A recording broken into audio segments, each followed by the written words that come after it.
Hello there, Minus here, and this episode is all about Christmas, the period of the year that most of us celebrate and love to give and take gifts. Either you spend your time in a snowy landscape or at the beach, Christmas is one of the most popular festivals and people eagerly wait to celebrate with great enthusiasm every year. But in the UK, they should not by law. Seriously.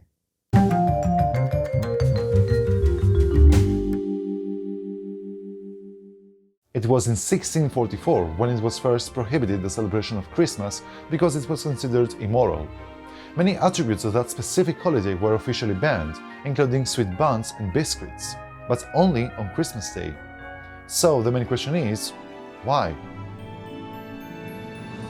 Oliver Cromwell was born in Honington, Cambridgeshire in 1599 and was a member of the Parliament for the town for 1 year in 1628.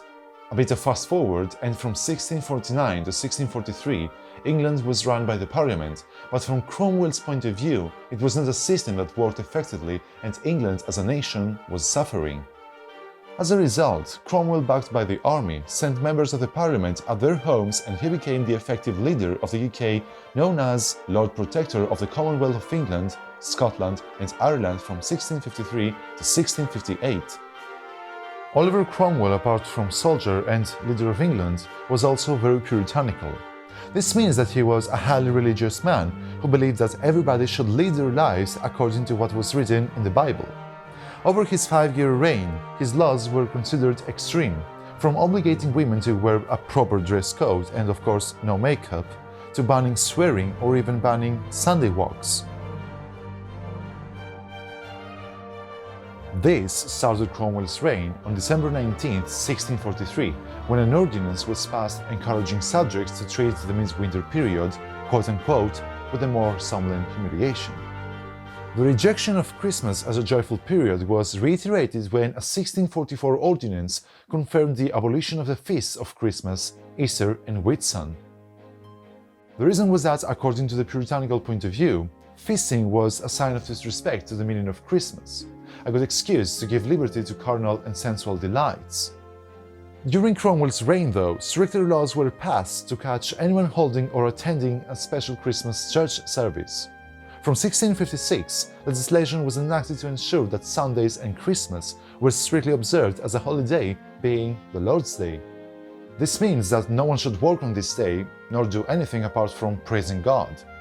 By contrast, shops and markets were told to stay open on 25th of December, Christmas Day, and in the city of London, soldiers were ordered to patrol the streets, seizing any food they discovered that was prepared for Christmas celebrations. In order to ensure that people would deal with Christmas in humility, he fined or even putting in stocks all those who were cooking food especially for Christmas. From this point, the so-called Cromwellian Christmas were in effect, and Christmas celebrations were officially legal throughout the United Kingdom. Although Cromwell himself did not initiate the banning of Christmas, his rise to power certainly promoted measures which severely curtailed such celebrations. Nevertheless, the Puritans' prohibition of Christmas was proved very unpopular and pro-Christmas riots broke out. Eventually, after the Restoration in 1660, the law was not enforced anymore. It's curious though that there hasn't been a decree to abolish Cromwell's law, so technically, to this day, everyone in the UK commits a crime for simply eating a biscuit on Christmas Day.